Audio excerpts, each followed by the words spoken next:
If we check Honda's web page, then we can find in the super sports motorbikes category this one, and they are writing about it that it has a brave and ultra aggressive design and a strong inline 2-cylinder engine, and it can be driven with an A2 driver's license. And if we check out the bike, the whole design is really ultra aggressive, especially when we watch into his or her eyes. So the whole CBR500R is really worth to speak about it.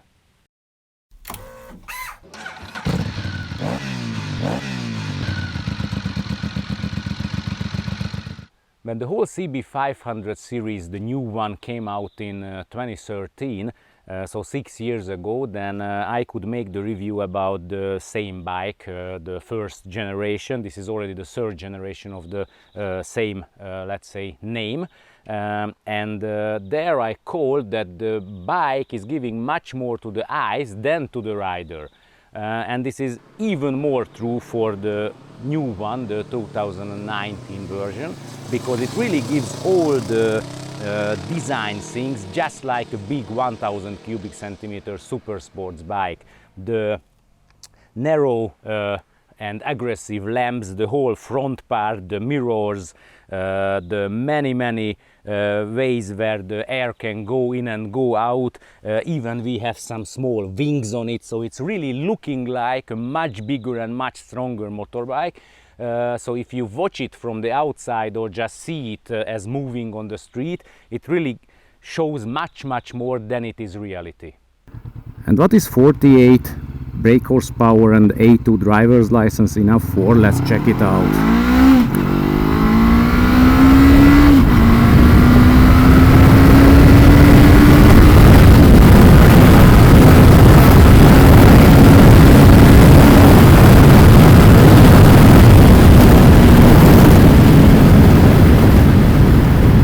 I think for normal public road riding, this dynamism is absolutely enough. On our channel you can find a review of the CB500F, the naked version of the same bike, and the technical parameters of this one are absolutely the same. The engine is a 471 cubic centimeter inline 2-1 with 48 brake horsepower and 43 Newton meter, and in the mid-range it can be used pretty well. The consumption is absolutely nice, 3.5, 3.4 liters, so there is no problem with this. The suspension in the front are two 41mm telescopic forks. We can change the preload of them, and in the rear we have a central suspension unit. Also the preload can be changed. The brakes are in the front 320mm with a 2-piston caliper, and in the rear a 240mm 1-piston caliper. Of course ABS we have everywhere. And another new thing on the 2019 version is that if you make an emergency braking, then the emergency indicators start to flash really fast. So it shows to the environment that you are in an emergency situation. What is not the same as in the naked F version is the seat position, because although this bike is not a real sports bike, because we have a sporty looking handlebar, but it's much closer to a touring seat position than to a real sporty, where the handlebars should be much lower and closer to each other. So here, but anyhow, as you are sitting on the bike, when you are on curvy roads, especially when the curves are changing from the right to the left and so on, then you do not only push the handlebar to the front, but always down a little bit. You cannot do anyhow else, and maybe because of this the low damping of the front part, or not enough damping of the front part, what we felt in the case of the naked version, is not coming out that much in this case. So the whole suspension is very comfortable, even on bumpy roads, bad asphalt everywhere, so there was no problem with it. And the not enough damping of the front part is coming out only when you are really riding on the limit. If you are riding with a safe cornering speed on public road, then it's totally enough, even when the asphalt is not so good in the curve. As I mentioned, the whole suspension is really good in the curves. There is only one relatively serious problem, that if you pull the front brake, then the bike is standing up just like this, so it's extremely standing up the whole motorbike. You really have to take care about it. It's much better not to start the corners or the curves with too high speed. Especially when you're riding in a city, so the speeds are not so high, then the consumption is really going down very close to 3 liters. And if you are traveling with, let's say, a normal 130, 140 kilometers per hour on a highway, then it goes up close to 4 liters, but not more than 4 liters. So all in all, the average is really the same number for me for the last more than 200 kilometers, but the factories Honda is giving 3.5 liters. And although the small 500 cubic centimeter Honda is looking like a sport bike, but it's acting much better. For example, the turning place is at least 1 meter less than a normal 2-lane public road, so it's really a normally rideable bike. And there's a very nicely formed fuel tank, which is not looking big, but it's taking into itself more than 17 liters of fuel. So you can calculate that how long the range of the CBR500R is, especially if you relate it to that the whole bike is looking like a super sports motorbike. The dashboard is very well seeable and really very informative. The only problem is that the 2 buttons are behind the cable of the clutch, and we have to push it always like this while changing anything on it. But anyhow, the riding of the small CBR500R is very good, very easy to put it on the curve, so you don't really have to fight with it. It easily takes the curve, keeps the line very nicely, so it's simply a good feeling to ride with it. As the only problem is when you are really on the limit. As I have already mentioned, the upper body is pretty much comfortable position, and the lower, as the seat height is 785 millimeters, many riders are going to reach the asphalt very well with 2 feet. And even for me, I have very long legs, even for me the knee angle is sharp, but the whole position is absolutely not uncomfortable. And for the average riders who are choosing from this size class of motorbikes, is going to be absolutely proper. If we check the rear seat, then the CBR500R is a real super sports bike because it's absolutely uncomfortable.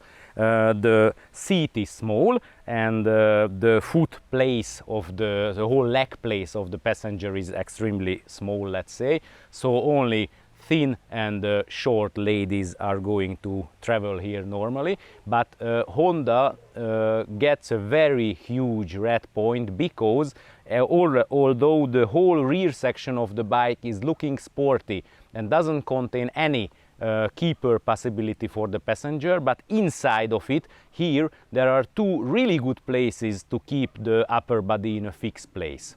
And if once we have this very good keeping place for the passenger, I don't really understand why this belt is needed here. Of course, it's necessary only because of the regulations, the laws, but I really do not understand why so stupid the word is that this is necessary if once we have it here. And by the way, if we spoke about the rear seat, then it can be removed with this because of this belt, not easily. We have to remove it first, and if we remove the rear seat, then you can see that how much place we have under it. We can keep easily 2 bottles of beer under. The very nicely designed outfit of the CBR500R has one really serious problem. This is the wind noise, because this whole front part and this windshield is really taking down the wind pressure from our upper body, but it puts a lot of wind and especially wind noise on our helmet. One small secret, and if you see this yellow System 7 carbon helmet on me, it's typically because of that the reviewed vehicle has a huge wind noise, and this is absolutely the same with this bike, because this is pushing up so much wind on the helmet, then it's very noisy around our ears, and if I go downer, then it gets even worse. Honda always gets a lot of critics because of its, let's say, simple swing arms, which is typical in their low-priced category motorbikes, but there are several small pieces of, for example, this CBR500R, which are really worth to look out. For example, a lot of parts of the bike are made with this carbon looking. It's typical on the front part, here in the rear as well. For example, the chain protector, just check this out, it's long enough and the outside part of it is turned down. So even if you use a oiling system for the chain, it's not going to go anywhere on the motorbike, for absolutely sure. And if we check, if once we are here in the rear section, just check out carbon looking part here as well, and the whole rear lighting and license plate keeper, just check out this small piece of iron, how good looking it is keeping the whole rear section. I had one or honestly two pretty serious problems with the mirrors. First of all, these mirrors, although the size of the mirror is pretty big, but you can fix it only one position to see behind yourself, and it has to be on a way that at least 1/3 of the inside part of the mirror is covered by your arm. And if you want to check the traffic behind yourself, you have to put your hand on the fuel tank and you can see what is behind you only on this way. This is one of the problems, although it's true that there is no blind area of it nearly beside you, so the outside part is really very good. And the other problem was that when you are riding city traffic and you want to go in between the car lines, then these mirrors are wide, first of all, and second of all, just in the heights of the average personal cars mirror height, so it's really hitting them pretty easily, so it's not really easy to make the lane splitting here. So all in all, we can say that even if Honda is putting this bike to the super sports category, as I mentioned in the beginning of the review, and it's really looking like a super sports motorbike, but it is absolutely not that. It's much closer to the best way understandable, let's say, sports touring motorbike, because the whole seat position is sporty but comfortable.